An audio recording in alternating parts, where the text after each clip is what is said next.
Assalamualaikum warahmatullahi wabarakatuh. Hai, perkenalkan nama saya Rosalia Adisti dari Prodi PGSD Universitas Muhammadiyah Bangka Belitung. Di sini saya akan menjelaskan sedikit banyaknya tentang kedudukan dan fungsi bahasa Indonesia serta pemakaian huruf dan tanda baca dalam ejaan yang disempurnakan. Baiklah, langsung saja. Yang pertama, apa sih bahasa Indonesia itu? Bahasa Indonesia adalah bahasa Melayu yang dijadikan sebagai bahasa resmi Republik Indonesia dan bahasa Persatuan Bangsa Indonesia. Bahasa Indonesia sebagai bahasa negara dan bahasa nasional yang artinya bahasa Indonesia dijadikan sebagai bahasa pemersatu bangsa Indonesia untuk menyatukan beragam perbedaan suku, budaya, ras, dan terutama perbedaan bahasa. Perbedaan bahasa setiap wilayah yang ada di Indonesia tidak dijadikan sebagai hambatan untuk mencapai integritas nasional. Oleh karena itu, seperti yang telah diikrarkan di dalam Ikrar Sumpah Pemuda, bahasa Indonesia dijadikan sebagai bahasa pemersatu sebagai bahasa nasional bangsa Indonesia. Dalam hal ini, bahasa Indonesia diketahui mempunyai dua kedudukan, yaitu sebagai bahasa nasional dan bahasa negara. Dalam kedudukannya sebagai bahasa nasional, fungsi bahasa Indonesia adalah yang pertama, sebagai lambang kebanggaan kebangsaan, yang kedua, identitas nasional, yang ketiga, alat perhubungan antar warga, antar daerah, dan antar budaya, yang keempat, sebagai alat pemersatu suku, budaya, dan bahasa di Nusantara. Sedangkan dalam kedudukannya sebagai bahasa negara, fungsi bahasa Indonesia adalah yang pertama sebagai bahasa resmi kenegaraan, yang kedua sebagai bahasa pengantar pendidikan, yang ketiga alat perhubungan tingkat nasional dan alat pengembangan kebudayaan, yang keempat ilmu pengetahuan dan alat teknologi. Baiklah, selanjutnya saya akan menjelaskan tentang pemakaian huruf. Pemakaian huruf di sini dibagi menjadi 3 bagian. Yang pertama huruf abjad, yang kedua huruf vokal, dan yang ketiga huruf konsonan. Yang pertama huruf abjad. Huruf abjad pastinya kita sudah tahu, yaitu mulai dari A, B, C, D, hingga Z. Yang kedua, huruf vokal. Huruf vokal ini adalah bunyi ujaran akibat adanya udara yang keluar dari paru-paru tidak terkena hambatan atau halangan. Jumlah huruf vokal ini ada 5, yaitu A, I, U, E, dan O. Dan yang terakhir huruf konsonan. Huruf konsonan adalah bunyi ujaran akibat adanya udara yang keluar dari paru-paru mendapatkan hambatan atau halangan.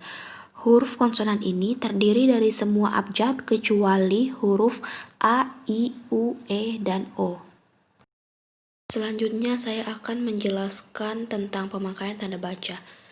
Ada beberapa tanda baca. Yang pertama tanda titik, tanda tanya, tanda seru, tanda koma, tanda titik dua, tanda titik koma, tanda hubung, tanda pisah, tanda petik, tanda kutip, dan yang terakhir tanda garis miring. Baiklah, kita akan bahas satu persatu.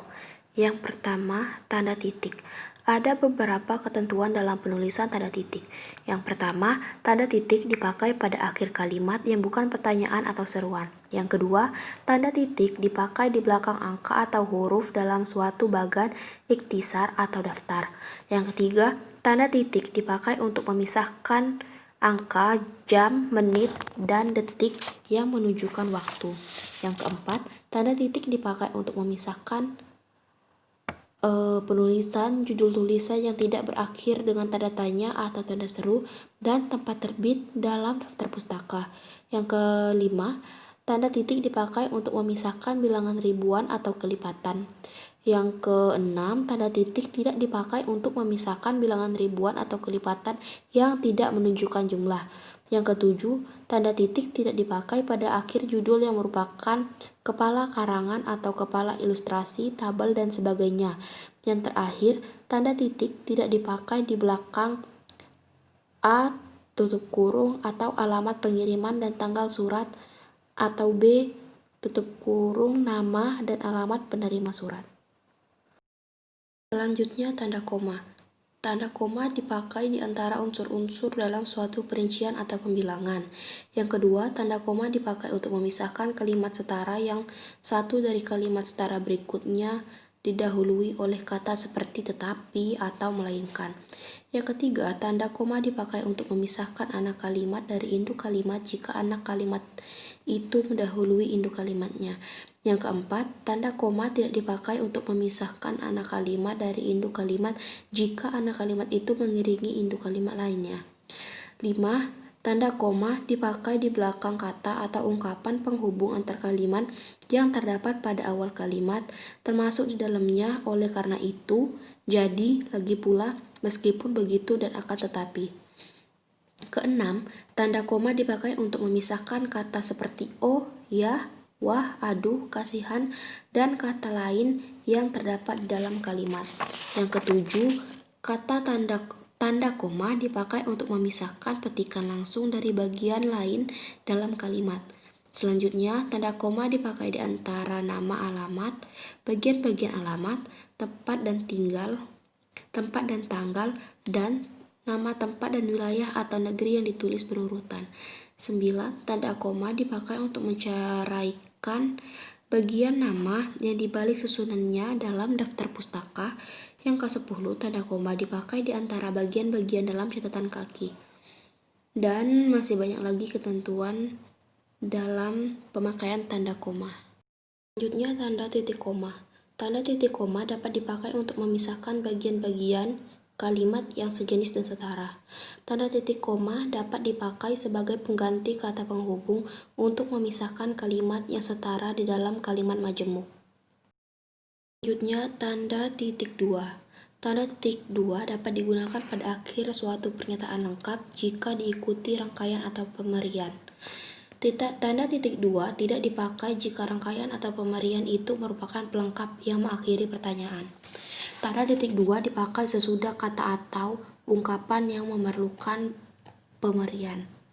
Tanda titik dua dapat dipakai dalam teks drama sesudah kata yang menunjukkan pelaku dalam percakapan. Tanda titik dua dipakai di antara jilid atau nomor dan halaman, di antara bab dan ayat dalam kitab suci, di antara judul dan anak judul suatu karangan, serta nama kota, penerbit, buku acuan dalam karangan. Selanjutnya, tanda hubung. Tanda hubung menyambung unsur-unsur kata ulang. Tanda hubung menyambung huruf kata yang dieja satu-satu dan bagian-bagian tanggal. Tanda hubung dapat dipakai untuk memperjelas kata atau ungkapan. Tanda hubung dipakai untuk merangkaikan kata berikutnya yang dimulai dengan huruf kapital. Tanda hubung dipakai untuk merangkai unsur bahasa Indonesia dengan unsur bahasa asing. Yang selanjutnya, tanda pisah. Tanda pisah membatasi penyisipan kata atau kalimat yang memberi penjelasan dan luar bangun kalimat. Tanda pisah menegaskan adanya keterangan aposisi atau keterangan yang lain sehingga kalimat menjadi lebih jelas. Tanda pisah dipakai di antara dua bilangan, tanggal, atau tempat dengan arti sampai. Selanjutnya, tanda tanya. Tanda tanya dipakai pada akhir kalimat tanya.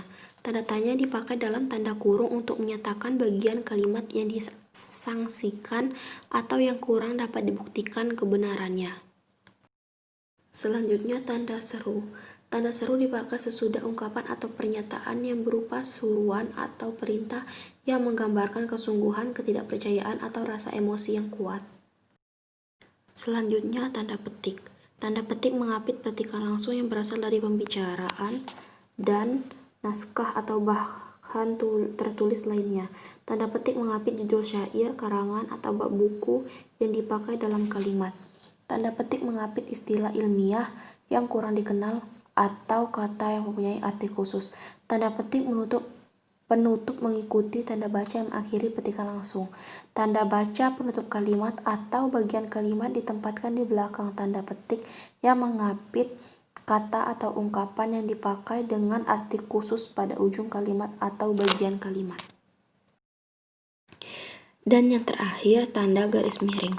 Tanda garis miring dipakai dalam nomor surat dan nomor pada alamat dan penandaan masa 1 tahun yang terbagi dalam 2 tahun takwim. Tanda garis miring dipakai sebagai pengganti kata dan, atau tiap. Tanda garis miring dipakai sebagai tanda penyingkat atau apostrof. Baiklah, hanya itu yang dapat saya sampaikan. Lebih dan kurangnya saya mohon maaf. Semoga ibu dan teman-teman bisa memahami apa yang telah saya sampaikan. Sekian, terima kasih. Wassalamualaikum warahmatullahi wabarakatuh.